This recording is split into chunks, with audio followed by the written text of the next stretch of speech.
Hello and welcome to the Rover Podcast, the podcast by The Rover, Quebec's #1 independent journalism news website. Many people would dispute that. But you know what? It's completely reader supported, and so if you are interested in supporting us, go to therover.ca/support-us. That's rover.ca/support-us. I said it right the first time. You did. It's links in bio. Please check it out. Today we have Amira on with us. Amira, how are you? I'm great. Thanks so much, Isaac. Great to see you and Chris as well. So just to summarize, Amira Elghawaby is, you're a former journalist. You were a columnist at the Toronto Star. You wrote columns for the Toronto Star.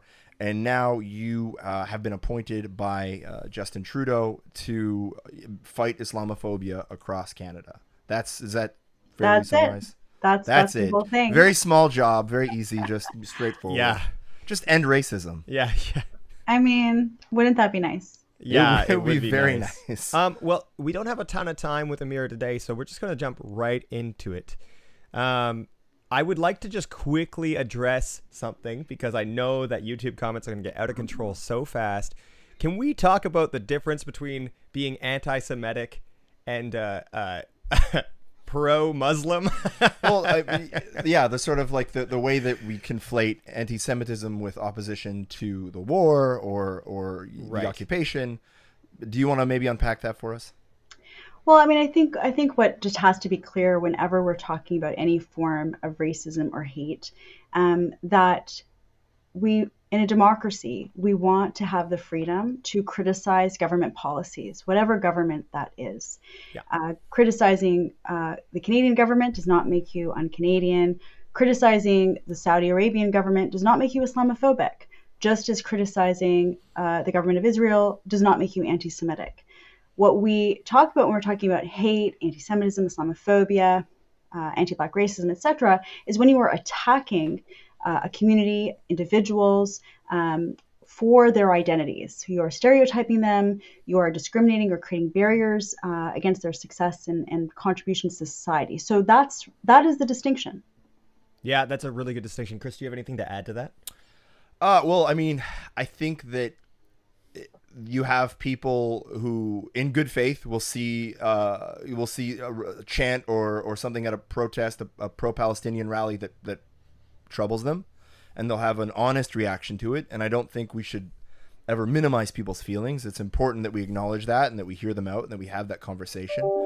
But I also think that many kind of more fringe politicians in Israel have so closely linked the Israeli government and the Israeli army to the Jewish identity that often there's this kind of conflation that happens, when in fact, like, I think a lot of the criticism, specifically in Canada, is rooted in the fact that, well, we provide aid to this government, that we are participating in this war, whether we like it or not. So it gives us an extra onus and an extra kind of duty to watch, to be watchful about it, in the same way that, like, a lot of people criticized Canada selling armored vehicles to Saudi Arabia. Like, it doesn't mean that, we hate Muslims. It just means that we need to be extra careful of what we do on the international stage and how the technology that we sell or give or donate or whatever to another country is used.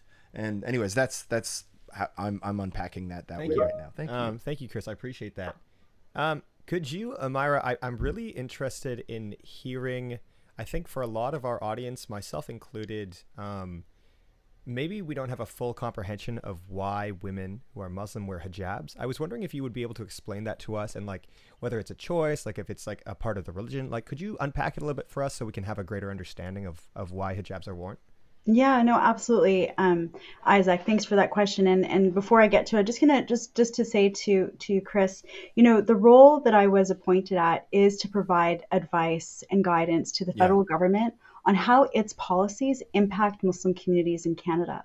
And so throughout, the past 7 months in particular, where we have seen a very disturbing rise in Islamophobia and in anti-Semitism, that the ways that our communities are experiencing that have helped to inform the advice that I'm providing to the government, because that's really key here. Canadians of all backgrounds, and particularly while we know that what's happening in Gaza and in Israel is not a religious conflict, it is not a religious conflict. It's actually a territorial, political Yeah. conflict.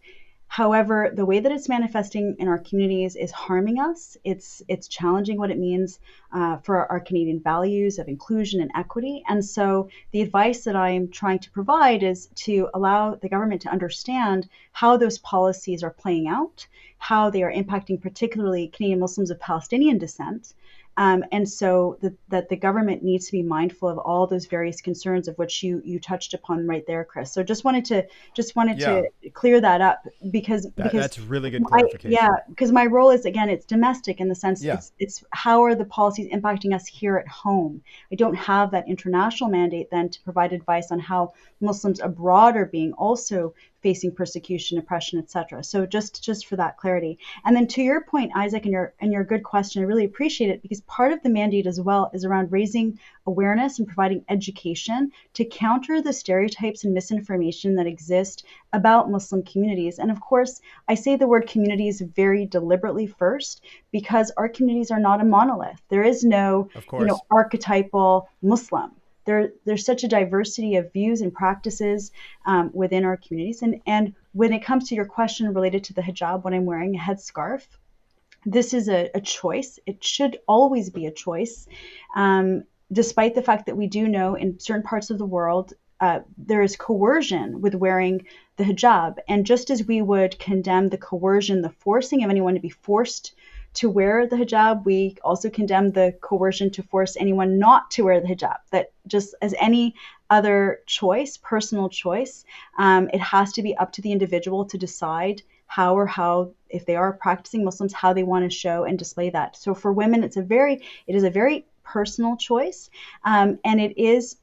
For me, for example, it was a decision I made throughout when I was in university about 20 odd years ago, Carleton, where I was studying journalism. And I personally made that decision out of a commitment to spirituality. It was a way Yeah. that I wanted to practice my faith. And, in fact, people are often surprised. And Chris, you'll remember this from my lecture at McGill University a few months back.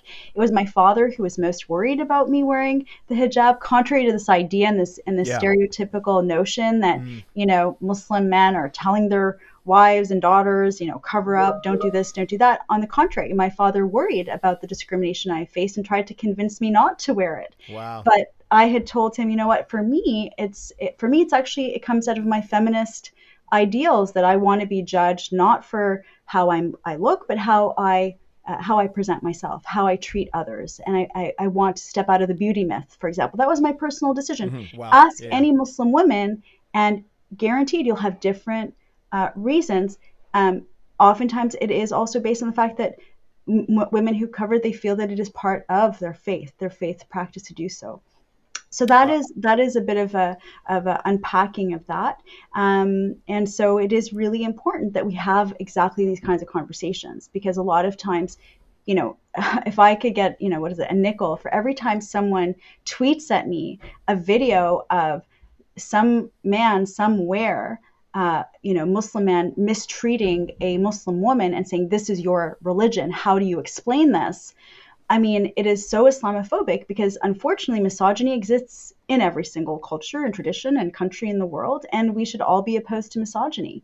And it's Absolutely. antithetical to our faith, just as it's antithetical to most worldviews and world religions. And I mean, I honestly think that, especially in the era of social media right now, I think that going back to the local and the local relationships that we can build together, like getting to know each other in your own communities, I think in a way it's one of the key antidotes to the rise in polarization, to the rise in hate, to the rise in what we're seeing on the daily basis, where, as you said, Chris, and Isaac too, with the questions that you pose, it's that you're not hearing it directly from people who are living these experiences. And at the end of the day, our shared values as humans, we got to lean into that idea of humanity, that everybody essentially wants the same thing: to live in safety, to be okay, to be able to do what they love and contribute to society in some way. That's fundamentally what people want. Yeah. And if only we could just encourage each other to do that versus getting into,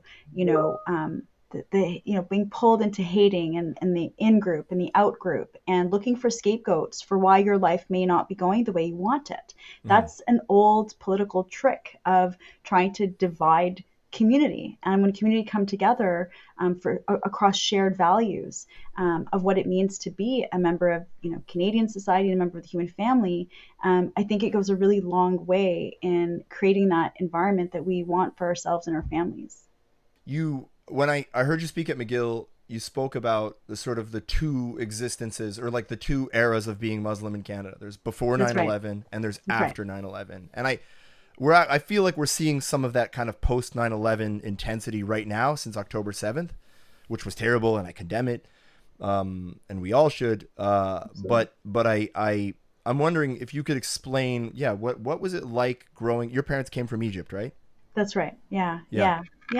So, so I actually did a TED Talk about this as well, where I shared, just as I did at McGill University, about when I was growing up, being Muslim was never something that I felt would be like a detriment. Like I never thought it would be, it was just one more aspect of who I was. I was Egyptian, I was Muslim, I was a girl, I was, What were some things that you were like really into as a kid? Oh my God, like Cabbage Patch dolls, although I resisted it first, but then, the wave got me.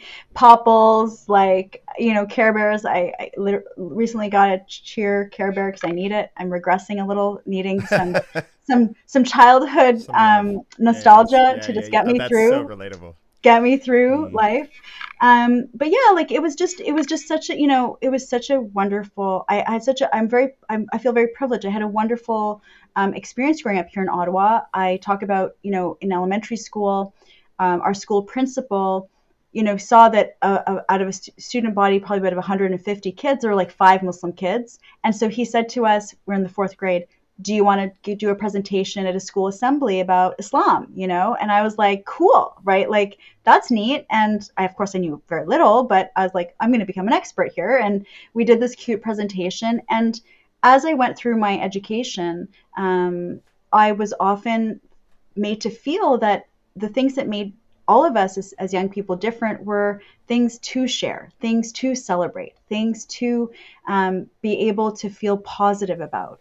And so that's kind of how, and I call it, did I drink the multiculturalism Kool-Aid, right? Did I, I didn't know about a lot of for example, the situation and the realities of Indigenous communities in Canada. We weren't taught that stuff back then, right? And it's nice that you said the 90s, but elementary school was the 80s for me. And I was in the 90s. That's all. Yeah. It's all good. It's all good. They're so close. So I really did have, I would also say, like kind of rose-colored glasses about my place in Canadian society. And then 9/11 happened, and I had just started wearing the hijab a few months before that. Wow. Oh, God. So when my dad had said to me, I don't think you should wear it, it was before 9/11. Because he was like, because he immigrated to Canada. He came here. He left his entire family in Egypt looking for a better future for his kids. He wanted to give us every advantage he could. What did he do in Egypt? He studied engineering, and he came and he would have he worked 30 years at Transport Canada in airplane certification. So he made sure that all of our airplanes were safe for all of us, and he did so much for our family. And so he didn't understand, why would you put something on that now will kind of put you a little bit further behind your peers and may be a reason people don't bring you into spaces professionally or socially or whatnot. And I couldn't get it. I said to him, are you kidding me? Like, this is Canada. Like, I had drank that Kool-Aid, and I said, if I can't wear a hijab in Canada and succeed, there's nowhere else I can do it. Like, it just can't happen, because this is a pluralistic country that needs all of us. So 9/11 happened, and that's it. That was like, what? And all of a sudden, we had that moment where, oh, we're looked at differently. So, and it's not just young women like myself who's wearing the hijab. Like, I have since, especially in this role, I have been traveling throughout the country, and I have met with people who are working in the government, in professional organizations, who are now much older. and they were not visibly Muslim, for example, but their peers and their colleagues knew they were Muslim, and they suddenly were treated so differently and so negatively that it still brings tears, and I'm serious, tears to the elders that I've spoken to about how they were made to feel in the months and years after 9/11, that suddenly they were viewed as, and these are professionals, these are Yeah. people who've achieved a lot. And now when you said that, Chris, about it feels like we're kind of in a moment like post 9/11 moment. Absolutely. Exactly. What people can visit my website to see the statements that I put out in this role. They can also, by the way, sign up to a newsletter to get updates. Our first newsletter is going to be rolled out very soon. We're going to But include that in the, we'll include that, a link to it in the chat. yeah, please do that. And so what we heard from people, and I was just reviewing some of the conversations we've had with young people, is after the horrific attacks of October 7th and what happened after that until today, and the ongoing violence and war on Gaza, all of a sudden, young Muslims, Arabs, and Palestinians who similarly had perhaps rose-colored glasses about their place in Canadian society, all of a sudden are being questioned if they wear a keffiyeh, are being questioned or excluded for talking about Palestinian human rights, or are being looked at differently, and being made to feel like second-class citizens in their own country, and all of a sudden don't know if they can belong in the same way. And because we add the layer of social media, which we didn't have post 9/11 the way we do today, the alienation and the sense of despair and worry about democracy is really high amongst our young people, because they're seeing a disconnect. They're seeing a disconnect between commitments to human rights and civil liberties, and then they're seeing that yes, but Yeah. it's not necessarily the way that it was promised. And so I'm really concerned. I'm really concerned about that. And I think the advice I've been giving to the federal government is really to continue to stand for civil liberties, to stand against hate against anyone, to condemn, of course, anti-Semitism, Islamophobia, anti-Palestinian racism, anti-Arab racism. All of these are very present. And we're seeing, again, the rise in very dangerous rhetoric, but also assaults, vandalism. The number of women that I've met with who have been spat on, who are visibly Muslim, are numerous. Jesus. The reports, the reports of vandalism here in Ottawa, a local mosque, someone came in, smeared feces all over the windows. Another woman in, I think it was Scarborough, her phone was stolen from her. She was assaulted, and she was treated in a horrific way just because she was visibly Muslim. So all of this is, this is just a few cases, but a 1,000% increase in Islamophobic incidents since October 7th in the first few months alone. 1,000%. 1,000% according to the National Council of Canadian Muslims that are absurd. documenting. That is such a high number. Holy crap. What really troubles me is that when we take this space away, when we don't allow people to grieve, because that's like a lot of people in the community are grieving. That's right. Either because they personally know someone in Gaza, and by now, so many people have died, or they know somebody in Israel who lost their lives, and they're sucked into this big political debate that's very dehumanizing. And I don't hear a lot about that in the media, and I don't read a lot about it, and I don't see a lot of that discourse on social media, which is how do we calm it down, and how do we bring everybody back into the fold? Otherwise, this division never goes to a good place. And this automatic assumption that, there have been prominent columnists who said we should consider the Palestinian flag a hate symbol. Tristan Hopper wrote that in the National Post. Maybe this is a kind of a good segue to the thing we can't not address. I'm sorry.